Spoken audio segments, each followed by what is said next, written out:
கிருபை டிவி நேயர்களுக்கு எங்கள் அன்பின் வாழ்த்துதலை தெரிவிக்கிறோம். ஒரு நிமிடம் நாம் ஜெபித்து நிகழ்ச்சியை ஆரம்பிக்கலாம். எங்கள் அன்பின் நல்ல ஆண்டவரே, எம்பிடி மினிஸ்ட்ரி சார்பாக கிருபை டிவி நிகழ்ச்சியிலே நாங்கள் இந்த வேளையிலும் பிரவேசிக்கிறோம். எங்கள் தேவனாகிய கர்த்தர் இந்த நிகழ்ச்சியை ஆசீர்வதித்தரலாம். இதில் பேசப்படுகிற வார்த்தைகள் ஜனங்களுக்கு ஜீவனும் ஆவியுமாய் இருக்கட்டும், விடுதலையை உண்டாக்குகிற செய்தியாக இது இருக்கட்டும். கர்த்தர் கிரியை செய்வீராக. இந்த கிருபை டிவி நடத்துகிற சேர்மன் மற்றும் குழுவினரை கர்த்தர் ஆசீர்வதித்தரலாம். இயேசுவின் நாமத்தினாலே ஜெபங்கேளம் பிதாவே, ஆமென். இப்போதும் கூட ஒரு செய்தியை டேவிட் ஜெயக்குமார் வழங்குவார்கள். அதற்கு ஆதாரமான ஒரு வேத பகுதியில் சகோதரி ஆனி டேவிட் ஜெயக்குமார் முன்னே வந்து வாசிப்பார்கள். தொடர்ந்து கர்த்தருடைய வார்த்தையை நாம் கேட்போம், ஜெபித்து முடிப்பார்கள். நீங்கள் இணைந்திருங்கள். கர்த்தர் உங்களை ஆசீர்வதிப்பாராக. ஆமென். வாசிக்கும்படியாக குறிக்கப்பட்ட வேத வசனம் லூக்கா எழுதின சுவிசேஷம் 23 அதிகாரம் 33 வசனம். லூக்கா 23 அதிகாரம் 33 வசனம். கபாலஸ்தலம் என்று சொல்லப்பட்ட இடத்தில் அவர்கள் சேர்ந்த பொழுது அங்கே அவரையும் அவருடைய வலது பக்கத்தில் ஒரு குற்றவாளியையும் அவருடைய இடது பக்கத்தில் ஒரு குற்றவாளியையும் சிலுவைகளில் அறைந்தார்கள் என்பதே. ஆமென். கண்களை மூடி நாம் ஜெபிக்கலாம். நல்ல தேவனே, இந்த நேரத்துக்காக நாங்கள் நன்றி செலுத்துகிறோம். கிருபை டிவிக்காக நாங்கள் நன்றி செலுத்துகிறோம். அருமையான ஐயா சேர்மன் அவர்களுக்காக, அவரோடு கூட இணைந்திருக்கிற கர்த்தருடைய பிள்ளைகள் ஒவ்வொருவருக்காக, ஊழியத்தில் தோளோடு தோள் நிற்கிறவர்களுக்காக நாங்கள் நன்றி செலுத்துகிறோம். எல்லைகள் விஸ்தாரமாகறதுக்காக ஸ்தோத்திரம். தடைகள் இல்லாமல் இந்த ஊழியங்கள் நடக்க கிருபை செய்கிறதுக்காக நன்றி. எல்லா போராட்டங்களை அவர்கள் என்னெல்லாம் சந்திக்கிறாங்களோ அது எல்லாத்தையும் கர்த்தர் மாற்றி போடுகிறதுக்காக நாங்கள் நன்றி செலுத்துகிறோம். ஆண்டவரே, கிருபை டிவி நேயர்களை ஆசீர்வதியும்.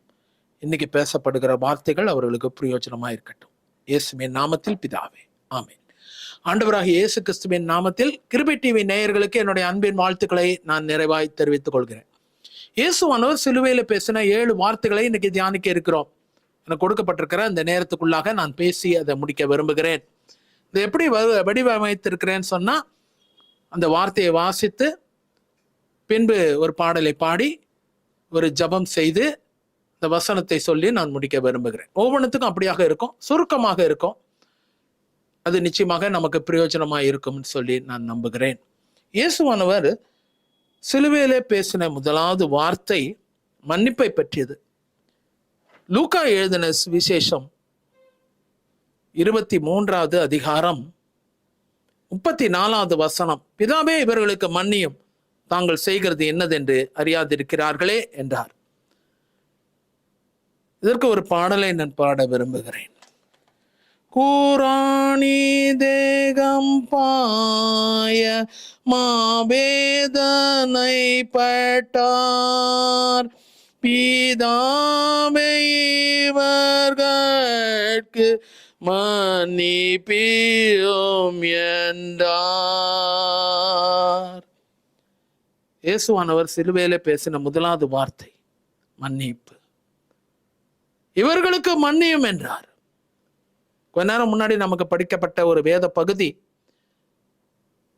கபாலஸ்தலம் என்னும் இடத்தில் வந்தபோது அவரையும் வலது பக்கத்தில் ஒரு குற்றவாளியும் இடது பக்கத்தில் ஒரு குற்றவாளியும் அறைந்தார்கள். இயேசுவை நடுமையத்தில் சிலுவையிலே இருந்தார். அவர் பேசின வார்த்தை மன்னிப்பை பற்றி. யாருக்கு மன்னிப்பு? அவருடைய உடையின் பேரில் சீட்டு போட்டார்கள். அவருடைய வஸ்திரங்களை தங்களுக்குள்ளே பங்கிட்டார்கள். பங்கிட்டவர்களுக்கு ஒரு மன்னிப்பு. முதலாவது பா என்ற ஒரு வார்த்தையை வைத்து பேச விரும்புகிறேன். யாரெல்லாம் அவருடைய ஆசீர்வாதங்களை பங்கிட்டு கொண்டு அவருக்கு நன்றியற்றவர்களா இருந்தாங்களோ அவங்களுக்கு ஒரு மன்னிப்பு. இயேசுவின் வஸ்திரம் ஒரு காலத்துல சுகத்தை கொண்டு வந்தது. இப்பொழுது அதை ரோம் போர் சேவகர் கையிலே அது பங்கிடப்பட்டது. 2வதாக பங்கிட்டது மாத்திரமல்ல, பரியாசம் பண்ணினவர்கள் உண்டு. 37 வசனத்தில் அதான் பார்க்கிறோம். அதை அவரை பரியாசம் பண்ணினார்கள். ரோம போர் சேவகர்கள், நூற்றுக்கு அதிபதி, குற்றவாளிகள் அவரை பரியாசம் பண்ணினார்கள். பரியாசக்காரர்களுக்கு அவர் மன்னிக்கிறவராக காணப்பட்டார். 3வது, இதை பார்த்து கொண்டிருந்த ஜனங்கள். யாரெல்லாம் பார்த்துக்கிட்டு இருந்தாங்களோ, கை கட்டி பார்த்து கொண்டிருந்தவர்கள், வாய்ப்பற்றி பார்த்து கொண்டிருந்தவர்கள், அநியாயம் இழைக்கப்படும் போது அதற்கு எதிர்த்து நிறாமல் பார்த்து கொண்டிருந்தவர்கள், அவர்களுக்காக சொல்லுகிறார், பிதாவே இவர்களுக்கு மன்னியும். கண்களை மூடி நாம் ஜெபிக்கலாம். ஆண்டவரே, இதுல எல்லாத்திலையும் நாங்க இருக்கிறோம். பரியாசக்காரராக இருக்கிறோம், பார்வையாளராக இருக்கிறோம், பங்கிடுகிறவர்களாக இருக்கிறோம். கர்த்தர் எங்களுக்கு மன்னிப்பை கட்டளையிடுறதுக்காக ஸ்தோத்திரம். இயேசுவின் நாமத்தில் பிதாவே, ஆமென். இயேசுவானவர் சிலுவையிலே பேசின இரண்டாவது ஒரு வார்த்தை லூக்கா எழுதின சுவிசேஷம் 23வது அதிகாரம் 43வது வசனம். லூக்கா 23:43. அது இப்படி சொல்லுது, இன்றைக்கு நீ என்னோடு கூட பரதீசில் இருப்பாய் என்று மெய்யாகவே உனக்கு சொல்லுகிறேன். அதுதான். அதற்கு ஒரு பாடலை நான் பாட விரும்புகிறேன். இம்மானுவேலின் இரத்தத்தால் நீரைந்த ஊற்றுண்டே, ஏ பாப தீங்குமதினால் நீ வீழ்த்தியாகுமே, நீ வீழ்த்தியாகுமே, நீ வீழ்த்தியாகுமே, ஏ பாப தீங்குமதினால் நீ வீழ்த்தியாகுமே. இயேசுவானவர் பேசின இரண்டாவது வார்த்தை, இன்றைக்கு நீ என்னோடு கூட பரதீசில் இருப்பாய் என்று மெய்யாகவே உனக்கு சொல்லுகிறேன். இதுல 3 காரியங்கள். முதல் காரியம் என்னன்னு சொன்னா, கர்த்தர் ஒரு அங்கீகரிப்பை கர்த்தர் கொடுக்கிறார். மனம் திரும்புதலுக்கு ஒரு அங்கீகரிப்பு, அக்செப்டன்ஸ் ஆஃப் ரிப்பென்டன்ஸ். நாம் உண்மையாகவே நம்முடைய பாவங்களை அறிக்கை செய்து மனம் திரும்பும் போது கர்த்தர் அங்கே அங்கீகரிப்பை கொடுக்கிற ஒரு தேவனா இருக்கிறார். 2வது காரியம் அப்ரிசியேஷன் ஆஃப் பிரேயர். தேவன் நம்முடைய ஜபங்களை ஏற்றுக்கொள்ளுகிற ஒரு தேவனா இருக்கிறார். பிரியமானவர்களே, அங்கீகரிக்கிறது மாத்திரம் இல்ல, ஏற்றுக்கொள்கிறார். இந்த கல்வன் ஒரு ஜெபம் பண்ணார் இல்லையா, ஆண்டவரே உம்முடைய ராஜ்யத்தில் வரும்போது அடியனை நினைத்தரலாம். அதை ஏற்றுக்கொள்ளுகிற ஒரு தேவனா இருக்கிறார். அந்த ஜெபம் ஏற்றுக்கொள்ளப்பட்டது, மனம் திரும்புதல் அங்கீகரிக்கப்பட்டது, ஜெபம் ஏற்றுக்கொள்ளப்பட்டது. 3வது, அங்கே நித்திய ஜீவன் உறுதி அளிக்கப்பட்டது, அஷூரன்ஸ் ஆஃப் இட்டர்னல் லைஃப்.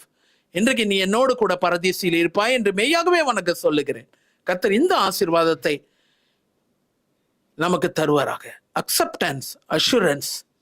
இன்னைக்கு அதுதான் தேவன் இன்னைக்கு கொடுக்கிற ஒரு வார்த்தையா இருக்கு. பிரியமானவர்களே, நம்ம ஜபங்களை ஏற்றுக்கொள்கிறார், நம்முடைய மனம் திரும்புதலை அங்கீகரிக்கிறார், நித்திய ஜீவனை உறுதி கொடுக்கிறார். கண்களை மூடி ஜெபிக்கலாம். ஆண்டவரே, இந்த நேரத்துக்காக நாங்கள் நன்றி செலுத்துகிறோம். கர்த்தருடைய ஆசீர்வாதங்கள் எங்கள் வாழ்க்கையில நிறைவாய் காணப்படுகிறதுக்காக நாங்கள் நன்றிகளையும் ஸ்தோத்திரங்களையும் ஏறெடுக்கிறோம். அந்த கள்ளனுக்கு கொடுத்த பரதீசு, அந்த கல்வனுக்கு, அந்த குற்றவாளிக்கு கொடுக்கப்பட்ட ஒரு நித்திய ஜீவன் எங்களுக்கு உண்டாகட்டும். இயேசுவின் நாமத்தில் பிதாவே, ஆமென். இயேசுவானவர் சிலுவையிலே பேசின 3வது வார்த்தை யோவான் 19வது அதிகாரம் 26, 27வது வசனம். யோவான் 19, 26, 27. இயேசு தம்முடைய தாயை நோக்கி, ஸ்திரியே அதோ உன் மகன், சீஷனை நோக்கி அதோ உன் தாய் என்றார். தாயை நோக்கி அதோ உன் மகன், சீஷனை நோக்கி அதே உன் தாயின்னு சொன்னார். ஒரு பாடலை நான் பாட விரும்புகிறேன். உருகாயோ நெஞ்சமே குருசீனில் வந்தோ பார், கரங்கால்கள் ஆணியேறி திருமேனி நையுதே. சிலுவையிலே இயேசுவானவர் பேசின 3வது ஒரு வார்த்தை, ஸ்திரியே அதோ உன் மகன், சீஷனே அதோ உன் தாய். இங்க பாத்தீங்கன்னா ஒரு உறவு அங்க கொடுக்கப்படுகிறதை பார்க்கிறோம். உறவு புதுப்பிக்கப்படுகிறது. இயேசுவானவர் தன்னுடைய தாயை அது வரைக்கும் கவனித்துக் கொண்டு இருந்தார். இப்பொழுது அவர் அந்த தாயை தனக்கு பின்பாக கவனித்துக் கொள்வதற்கு தன்னுடைய சீஷனாகிய யோவானை அர்ப்பணிக்கிறார். யோவானை அவர் பராமரித்து கொண்டிருந்தார், ஒரு சீஷனாக வைத்திருந்தார். இப்பொழுது தன்னுடைய தாயை, அவரை, யோவானை கவனித்துக் கொள்வதற்காக அங்கே ஒரு பொறுப்பை கொடுக்கிறதை நான் பார்க்கிறோம். இதுல ஒரு 3 காரியங்களை நான் சொல்ல விரும்புகிறேன். முதல காரியம் நான் சொன்னா, அவர்கள் சிலுவையின் அடிவாரத்தில் நின்றார்கள். A test for sincerity. உத்தமத்துக்கு ஒரு சோதனையா இருக்குது. யார் உத்தமமா இயேசுவானவரை பின்பற்றாங்களோ அவங்க தான் அதுல நிற்கிறாங்க. முதல் காரியமாக இது டெஸ்ட் ஃபார் சின்சியாரிட்டி. யோவான் இயேசுவை உத்தமமாய் பின்பற்றினார், ஒரு சீஷனாக இருந்தார். மரியாள் இயேசுவானவரை உத்தமமாய் பின்பற்றினார். நல்ல ஒரு தாயாக, அன்பு செலுத்துகிற ஒரு தாயாக இருந்தாங்க. சிலுவையின் அடிவாரத்துல வந்தாங்க. வேற இடத்துல இருக்கிறது ஈஸி, ஆனா சிலுவையின் அடிவாரத்துல இருந்தாங்க. 2வது ஒரு காரியம், a test for survival. பாத்தீங்கன்னா அதுதான் 2வது காரியம். அவர் பிழைத்திருந்தார்கள். யாருக்கும் கஷ்டம் வரல. இயேசுவானவர் தான் சிலுவைக்கு போனாரு. மற்றவர்கள் சிலுவையின் பாதையில் இருந்தார்கள். மரியாள் சிலுவையின் பாதையில் இருந்தார்கள். யோவான் சிலுவையின் பாதையில் இருந்தாங்க. கிளியோப்பா சிலுவையின் பாதையில் இருந்தார்கள். அதுதான் அங்க சொல்லப்பட்டிருக்குது. மூன்றாவது டெஸ்ட் ஃபார் ஸ்டபர்னஸ், உறுதி. அவருடைய உறுதி சோதிக்கப்பட்டது. பார்த்தீங்கன்னா சில நேரத்தில் நம்முடைய உறுதி சோதிக்கப்படும். எல்லா நேரத்திலையும் நம்ம இயேசுவின் மார்பில் சார்ந்திருக்க முடியாது. சில நேரத்தில் சிலுவையின் அடிவாரத்தில் இருக்க வேண்டிய ஒரு சூழ்நிலை. பிரியமானவர்களே, கடைசியாக டெஸ்ட் ஃபார் சக்சஸ். அவர்கள் எல்லாரும் ஜெயம் உள்ளவர்களாக இருந்தாங்க. மேல் வீட்டு அறையில் எல்லாரும் சேர்ந்தாங்க. சிலுவையிலேயே இன்றைக்கு இருக்கிறது இல்லை. ஒரு நேரம் இயேசுவின் மார்பில் இருந்தார் யோவான். அப்புறம் ஒரு நேரம் சிலுவையின் அடிவாரத்தில் வந்தார். சிலுவையின் அடிவாரத்திலேயே இல்லை. அதுக்கு பிறகு மேல் வீட்டு அறையில் கொண்டு பரிசுத்த ஆவியானவரை நிரப்பினார். இதுதான் பிரியமானவர்களே டெஸ்ட் ஃபார் சக்சஸ். கண்களை மூடி ஜெபிக்கலாம். ஆண்டவரே, இந்த நேரத்துக்காக நாங்கள் நன்றி செலுத்துகிறோம். ஆண்டவரே, இயேசுவானவர் சிலுவையில பேசின இந்த மூன்றாவது வார்த்தை எங்களுக்கு மிகுந்த ஒரு ஆசீர்வாதத்தையும், ஆண்டவரே கர்த்தர் ஒரு நல்ல ஒரு நம்பிக்கையும் எங்களுக்கு கொண்டு வந்ததாய் காணப்படுகிறது. அதுக்காக நாங்கள் நன்றிகளையும் ஸ்தோத்திரங்களை ஏறெடுக்கிறோம் சாமி. இப்போ கூட கர்த்தர் எங்களுக்கு இந்த வார்த்தையின் மூலியமாக நீர் பேசின தயவுக்காக நாங்கள் நன்றிகளையும் ஸ்தோத்திரங்களையும் ஏறெடுக்கிறோம். அளவில்லாமல் ஆசீர்வதியும். ஆண்டவரே, நாங்களும் யோவானை போல மரியாளை போல உறுதியாய் காணப்பட கர்த்தர் எங்களுக்கு உதவி செய்யுங்க. இயேசுவின் நாமத்தில் ஜெபிக்கிறோம் ஜீவனுள்ள நல்ல பிதாவே, ஆமேன். இயேசுவானவர் சிலுவையிலே பேசின நாலாவது வார்த்தை மத்தேயு எழுதின சுவிசேஷம் 27வது அதிகாரம் 46வது வசனம். மத்தேயு 27:40-46. 9வது மணி நேரத்தில் இயேசு ஏலி ஏலி லாமா சபக்தானி என்று மிகுந்த சப்தமிட்டு கூப்பிட்டார். அதற்கு என் தேவனே என் தேவனே ஏன் என்னை கைவிட்டீர் என்று அர்த்தமாம் என்று சொல்லப்பட்டிருக்குது. இயேசுவானவர் சிலுவையில பேசின நாலாவது ஒரு வார்த்தையாக இது காணப்படுகிறது. என் தேவனே என் தேவனே ஏன் என்னை கைவிட்டீர். இதற்கு ஒரு பாடலை நான் பாட விரும்புகிறேன், ஆசிக்கிறேன்.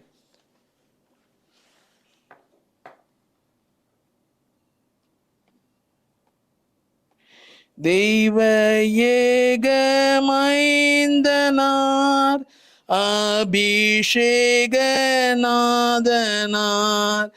தேவனே என் தேவனே எந்தனை என் கைவிட்டீர் என்றுரைக்கும் வாசகம் கேளீருண்ட ரகசியம். இயேசுவானவர் பேசின ஒரு வார்த்தை என் தேவனே என் தேவனே ஏன் என்னை கைவிட்டீர். இது நமக்கு ஒரு முன்மாதிரியான ஒரு வார்த்தை. இது அவருக்காக பேசப்பட்டது அல்ல. ஏன் என்னை கைவிட்டீர்.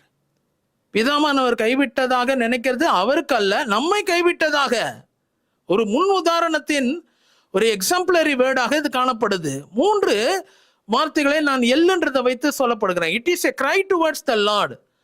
பிதாவை நோக்கி இருக்கிற ஒரு கதறலா இது காணப்படுகிறது. என் தேவனே ஏன் என்னை கைவிட்டேன்னு சொல்லி ஒரு கதறலாக காணப்படுகிற ஒரு வார்த்தையா இருக்குது. நம்முடைய கஷ்ட நேரத்துல, போராட்டத்தின் நேரத்துல நாம் தேவனை நோக்கி இப்படியாக சொல்லணும். கர்த்தரை நோக்கி, பிதாவானவரை நோக்கி ஏறெடுக்கப்பட்ட ஒரு ஜெபம் அது.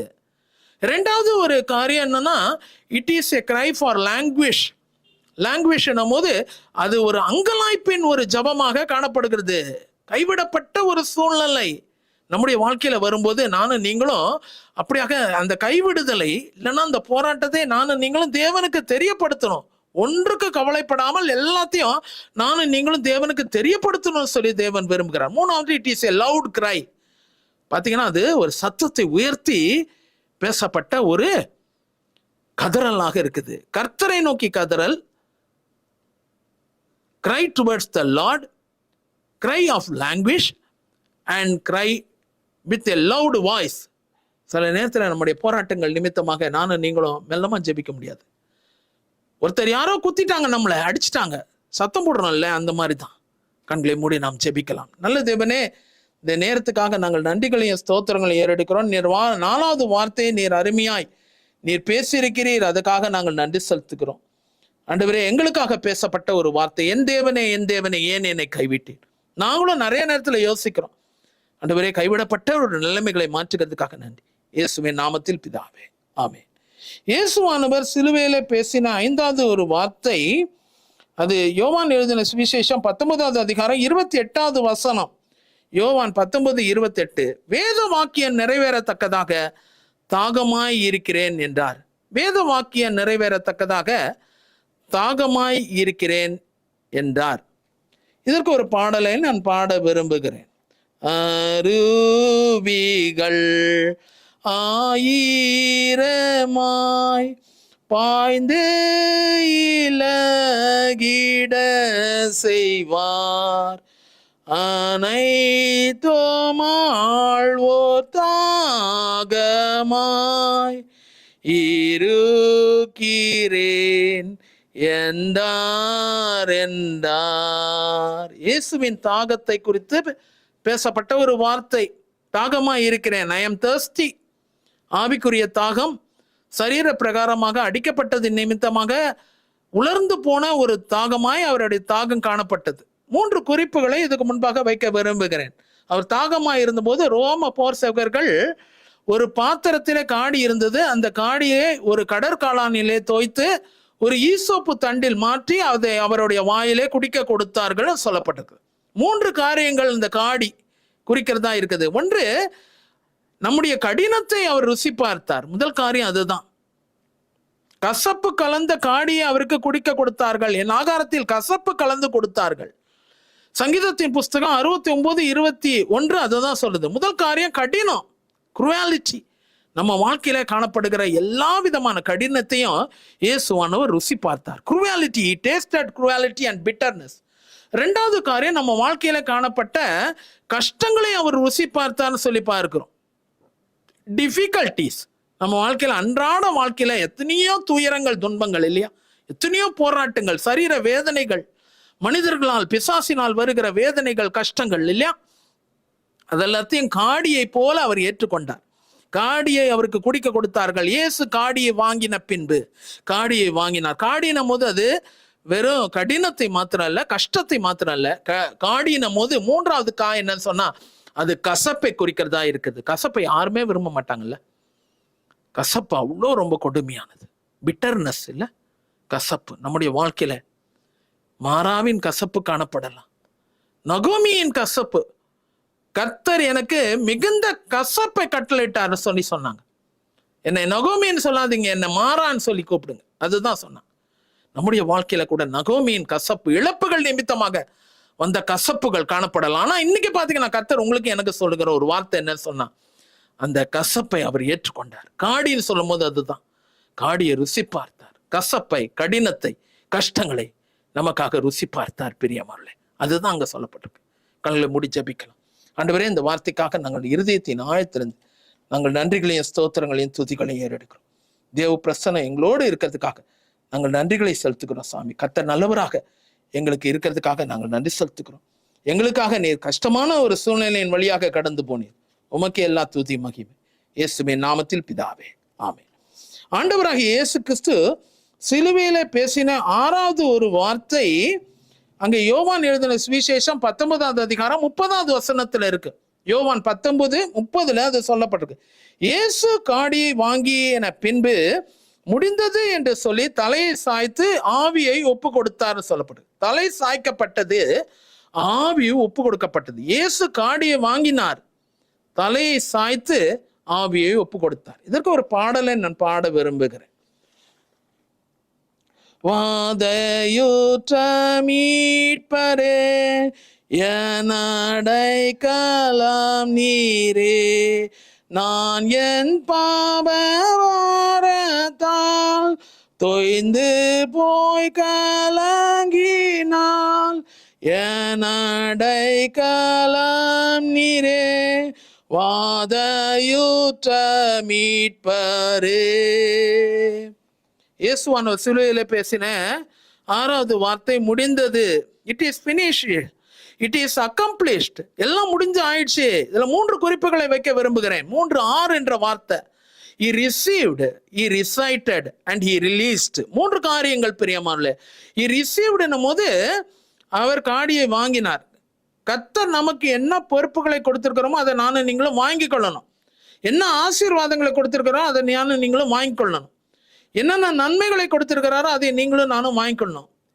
என்ன சூழ்நிலையில கடந்து போகிறோமோ அதை மாறாமல் நானும் நீங்களும் வாங்கிக்கொள்ளணும். கொஞ்சம் கஷ்டம் தான், ஆனாலும் அதை செய்யணும். காடியை வாங்கினார். இரண்டாவது காரியமாக அங்க சொல்லப்பட்டிருக்கிறது, அவர் முடிந்தது என்று சொல்லி he recited சொன்னாருன்னு அர்த்தம். எதை சொன்னார்னா, அவர் எதை செஞ்சிருக்கிறாரோ அதை சொன்னாரு. வெறும் காடியை வாங்கினது மாத்திரம் இல்ல, அங்க அவர் சொல்லுகிற காரியம் முடிந்தது, நான் உனக்காக எல்லாத்தையும் செஞ்சு முடிச்சிட்டேன்னு சொன்னார். இன்னைக்கு கர்த்தர் உங்களுக்காக, எனக்காக, கர்த்தர் எனக்காக யாவையும் செய்து முடிப்பார். சங்கீதம் 138:8 எனக்காக யாவையும் செய்து முடிப்பார். மூன்றாவது காரியம், ஆவியை ஒப்பு கொடுத்தார்னு சொல்லப்பட்டிருக்கு. He released his spirit. வாங்கிறது மாத்திரம் அல்ல, முடிக்கணும்ன்றத சொல்லணும்.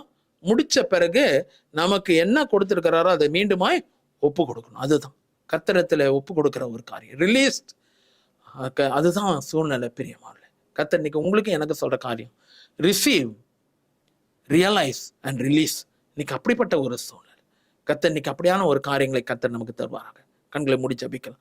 ஆண்டவரே, நீர் முடிந்ததுன்னு சொன்னீங்க, எங்களுக்காக யாவையும் செய்து முடிச்சிருக்கீங்க. ஆண்டவரே, அதை நாங்கள் பெற்றுக்கொண்டு ஜெபத்தின் மூலியமாக பெற்றுக்கொள்கிறோம் சாமி. ஆண்டவரே, நீங்க என்ன முடிச்சதோ அதை நாங்கள் எங்க வாழ்க்கையில ஆசீர்வாதமாக நாங்கள் பெற்றுக்கொள்கிறோம். இயேசுவின் நாமத்தில் ஜெபிக்கிறோம் பிதாவே. இயேசுவானவர் சிலுவையில பேசின கடைசி வார்த்தை லூக்கா எழுதின சுவிசேஷம் 23:46. லூக்கா 23:46. இயேசு, பிதாவே, உம்முடைய கைகளில் என் ஆவியை ஒப்பு கொடுக்கிறேன் என்று மகா சப்தமாய் கூப்பிட்டு இப்படி சொல்லி ஜீவனை விட்டார். சங்கீதத்தின் புஸ்தகம் 31:5 தான் இது இருக்கு. ஒரு சொல்லப்பட்ட தீர்க்க தரிசனம். இயேசு பிதாவை நோக்கி, உம்முடைய கைகளில் என் ஆவியை ஒப்பு கொடுக்கிறேன் என்று சொல்லி மகா சப்தமாய் கூப்பிட்டார். ஒரு பாடலை நான் பாட விரும்புகிறேன். ஏனாருள் இயேசுவே சிலுவை காட்சி பார்க்கையில் பூலோகமேன்மை நஷ்டமே என்று நாந்தேன் என்னுள்ளத்தில். இயேசுவானவர் சிலுவையில பேசின கடைசி வார்த்தை, பிதாவே, உம்முடைய கைகளில் என் ஆவியை ஒப்பு கொடுக்கிறேன். Safe hands of the Lord. பிதாவுடைய பத்திரமான, பாக்கியமான, அன்பு நிறைந்த கரங்களிலே இயேசுவானவருடைய ஆவியை கர்த்தர் ஒப்பு கொடுக்கிறார். அந்த ஆவியிலே தான் அவர் சீஷர்களோடு இருக்கும் போது களி கூர்ந்தார். லூக்கா 10:21 தான் சொல்லுது. இயேசுவானவர் கல்லறை அண்டையில இருக்கும் போது, லாசருவின் கல்லறை அண்டையில இருக்கும் போது அவர் ஆவிலே கலங்கினார். யோவான் 11:36. இப்போ அந்த ஆவியை ஒப்பு கொடுக்கிறார். He submitting the spirit. 3 S என்ற ஒரு வார்த்தை சொல்ல விரும்புகிறேன். அவர் அந்த ஆவியை, கர்த்தரிடத்திலிருந்து பெற்ற ஆவியை அவர் சப்மிட் பண்றார். மீண்டுமாய் அர்ப்பணிக்கிற ஒரு சூழ்நிலை. இரண்டாவது ஒரு காரியம், these are the words of satisfaction. இந்த வார்த்தைகள் எப்படி இருக்குதுன்னு சொல்லி பார்த்தா, திருப்தி நிறைந்த ஒரு வார்த்தைகள். கடைசி வார்த்தை எப்போதும் திருப்தியா இருக்கணும். அதுதான் காரியம். இயேசுவானவருடைய கடைசி மாம்சத்துல வந்த இயேசுவானவர். அதுக்கு பிறகு உயிர்த்தெழுந்த இயேசுவானவர் நிறைய காரியங்கள் பேசினார், அதுக்குள்ள இல்ல. இங்க சிலுவையில பேசப்பட்ட கடைசி வார்த்தை இது எப்படிப்பட்டதுன்னா சாட்டிஸ்பாக்சன். பாத்தீங்கன்னா, ஒரு எல்லாம் முடிச்ச ஒரு திருப்தி, அர்ப்பணிச்ச ஆவியை அர்ப்பணித்த ஒரு திருப்தி. கடைசியாக it is the words of success. சொல்ல போனோம்னா அது ஒரு வெற்றியின் தோணியாக இருந்தது, தோல்வியின் தோணி அல்ல. ஆண்டவரே, என் ஆவியை எடுத்துக்கொள்ளுங்கப்பா அப்படின்னு சொல்லி கெஞ்சல. பிதாவே, நீர் கொடுத்த ஆவியை உம்முடைய கரத்தில் ஒப்பு கொடுக்கிறேன். சக்சஸ். இன்னைக்கு அதுதான் மூன்றாவது காரியமா இருக்கு. இன்னைக்கு நானும் நீங்களும் ஒவ்வொரு நாளும் நம்ம சொல்ல வேண்டிய ஒரு வார்த்தை, ஆண்டவரே, என்னுடைய ஆவியை உம்முடைய கரத்துக்குள்ள ஒப்பு கொடுக்கிறோம். யாருக்கு எப்போ என்ன நேரிடும் தெரியாது. நீங்களும் நானும் 100 ஆயுசு வாழணுன்றது தான் தேவனுடைய விருப்பமா இருக்கு. ஆனா ஏதோ ஒரு சூழ்நிலை அப்படின்னும் போது நானும் நீங்களும் நம்முடைய ஆவியை என்னைக்குமே ஒப்பு கொடுக்கிறவர்களாக இருக்கணும். அதுதான் ஜெயமுள்ள ஒரு வார்த்தையாக அது காணப்படுகிறது. It is a supreme word. பார்த்தீங்கன்னா, ஒரு மகத்துவம் நிறைந்த ஒரு வார்த்தையாக கர்த்தர் அதை வைத்திருக்கிறார். கண்களை மூடி ஜெபிக்கலாம். நல்ல தேவனே, இந்த நேரத்துக்காக நாங்கள் நன்றி செலுத்துகிறோம். 7 வார்த்தை பேசும்படியாக ஆண்டவரே, குறிக்கப்பட்ட நேரத்தில் நான் விலாவரியாக சொல்லலை, ஆனால் வெறும் ஆண்டவரே, எனக்கு நீர் கற்றுக் கொடுத்தது மாத்திரம் நம்முடைய பிள்ளைகளுக்கு நான் அப்படியாக ஒரு சின்ன ஒரு ஜிஸ்ட் மாதிரி அதை நான் கொடுத்திருக்கிறேன். இது அநேகருக்கு பிரயோஜனமாக இருக்கட்டும். ஆண்டவரே, கர்த்தர் இன்னைக்கு செய்யறதுக்காக நன்றி. நிறைய பேருடைய வாழ்க்கை கர்த்தர் இன்னைக்கு ஆண்டவரே மாற்றுகிறதுக்காக நாங்கள் நன்றி செலுத்துக்கிறோம். வசந்தி, கர்த்தர் உங்களுடைய குடும்பத்துல அற்புதங்களை செய்கிறார். முக்கியமாக ஒரு நல்ல குழந்தை பாக்கியத்தை ஒரு மகள் வசந்திக்கு கத்தர் கட்டளையிடுறதுக்காக ஸ்தோத்திரம். கத்தர் உங்களுக்காக யாவையும் செய்து முடிப்பார் அம்மா. கத்தர் இன்னைக்கு வசுமதி, கத்தர் இன்னைக்கு அப்படியாக ஒரு பெண்ணை பார்க்கிறேன், ரீசென்ட்லி கன்வெர்டட். கத்தர் வசுமதியை கத்தர் ஆசீர்வதிக்கிறதுக்காக நன்றி. ஜீவனுள்ள நாளெல்லாம் நன்மையும் கிருபை மாத்திரம் வசுமதி உங்க வாழ்க்கையில தொடரும். இனிமேல் சாபங்கள் அல்ல, போராட்டங்கள் அல்ல. கர்த்தர் இன்னைக்கு செய்யறதுக்காக நன்றி அப்பா. சம்பத், கர்த்தர் இன்னைக்கு ஆசீர்வதிக்கிற தயவுக்காக நன்றி. சம்பத் மீது தேவனுடைய இரக்கத்தின் கரம் இறங்குறத பார்க்கிறேன். கெட்ட சொப்பனங்கள் வராது சம்பத். கர்த்தர் இன்னைக்கு எல்லாத்துக்கும் ஒரு முடிவை கர்த்தர் கொண்டு வருகிறார். கர்த்தர் செய்யறதுக்காக ஸ்தோத்திரம். நிர்மலா ஜோசப், கர்த்தர் இன்னைக்கு நிர்மலாவை ஆசீர்வதிக்கிறதுக்காக நன்றி. உங்க கணவனுக்காக மிஸ்டர் ஜோசப்காக நாங்க ஜெபிக்கிறீங்க. கர்த்தர் இன்னைக்கு அவரையும் ரட்சிக்கிறதுக்காக ஸ்தோத்திரம். முழுமையான ஒரு ரட்சிப்புக்குள்ளாக வருவாரு. கர்த்தர் இன்னைக்கு செய்யறதுக்காக நன்றி அப்பா. ஆண்டவரே, இன்னைக்கு பிலிப் டேனியல், கர்த்தர் உங்களை ஆசீர்வதிக்கிறார். பிலிப், தேவ பிரசனம் உங்க மேல இறங்கி இருக்கிறதை நான் பார்க்கிறேன். பிலிப்பை கர்த்தர் ஆசீர்வதிக்கிற கிருபைக்காக நன்றி. காலில் இருக்கிற அந்த வலிகளையும் வேதனைகளையும், நரம்பு பிடிச்சு இழுக்கிற மாதிரி இருக்கிற காரியங்கள், அதே நேரத்தில் எலும்புகள்ல காணப்படுகிற ஒரு மிதமான வலிகள் கர்த்தர் இன்னைக்கு நீக்கிறதுக்காக ஸ்தோத்திரம். தேவ பிரசனம் கூட இருக்கிறதுக்காக நன்றி. கர்த்தருடைய ஆசீர்வாதங்கள் இறங்குறதுக்காக ஸ்தோத்திரம்ப்பா. ஆண்டவரே கிறிஸ்டோபர், ஆண்டவரே கிறிஸ்டோபரை கர்த்தர் நினைக்கிறதுக்காக நன்றி. உங்களை கிறிஸ்டியன் சொல்றாங்க, கர்த்தர் இன்னைக்கு கிறிஸ்டியன்ற கிறிஸ்டோபரை கர்த்தர் இன்னைக்கு நிரப்புறதுக்காக நன்றி. வேலை ஸ்தலத்துல அடுத்த சூழ்நிலைக்கு கர்த்தர் மகனை கொண்டு போறதுக்காக நன்றி. சம்பளத்துல கூடுதலான காரியங்கள், இன்கிரிமெண்ட், ப்ரொமோஷன் எல்லாத்தையும் கர்த்தர் கொடுக்கறதுக்காக ஸ்தோத்திரம். ஆண்டவரே, இதை நடத்துகிற அருமையான மகனை கர்த்தர் ஆண்டவரே மிஸ்டர் சேர்மேன் ஐயாவையும் அவருடைய குடும்பத்தினரையும் அவருடைய குழுவில காணப்படுகிறவர்களையும் அவருடைய உடன் ஊழியர்களையும் ஆண்டவரே குறிப்பாக ஆண்டவரே கிருபை டிவியை கர்த்தர் ஆசீர்வதிக்குமாறு ஜெபிக்கிறோம். இயேசுவின் நாமத்தில் பிதாவே, ஆமென். என் ஆத்துமாவே கர்த்தரை ஸ்தோத்திரி, என் முழுவதுமே அவர் பரிசுத்த நாமத்தை ஸ்தோத்திரி. என் ஆத்துமாவே கர்த்தரை ஸ்தோத்திரி, கர்த்தர் செய்த சகல பாரங்களையும் மறவாதே. ஆமென். God bless you. Praise the Lord.